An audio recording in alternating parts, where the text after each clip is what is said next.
ಎಲ್ರಿಗೂ ನಮಸ್ಕಾರ. ಇದೇ ಏಪ್ರಿಲ್ 1ರಿಂದ ಏಪ್ರಿಲ್ 15ರವರೆಗೂ ಜನಗಣತಿ ಪ್ರಾರಂಭ ಆಗಿದೆ. ಈ ಜನಗಣತಿ ಅಂದರೆ ಏನು? ಇದು ಈ ದೇಶದಲ್ಲಿರುವಂಥ ಜನರ ಲೆಕ್ಕ. ಊರಲ್ಲಿ, ಗ್ರಾಮದಲ್ಲಿ, ಹಳ್ಳಿಗಳಲ್ಲಿ, ನಗರಗಳಲ್ಲಿ ಎಷ್ಟು ಜನ ಇದ್ದಾರೆ ಅಂತ. ಈ ಲೆಕ್ಕ ಸರ್ಕಾರಕ್ಕೆ ಯಾಕೆ ಬೇಕು ಗೊತ್ತಾ ನಿಮಗೆ?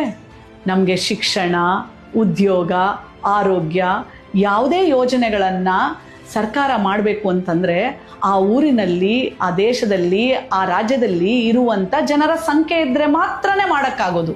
ಹಾಗಾಗಿ ಇದು ಒಂದು ಡಿಜಿಟಲ್ ಸೆನ್ಸಸ್ ಪ್ರಾರಂಭ ಆಗಿದೆ. ಇದು ಮೊಟ್ಟ ಮೊದಲ ಸಲ ನಮ್ಮ ದೇಶದಲ್ಲಿ ಡಿಜಿಟಲ್ ಸೆನ್ಸಸ್ ಪ್ರಾರಂಭ ಆಗಿರೋದು.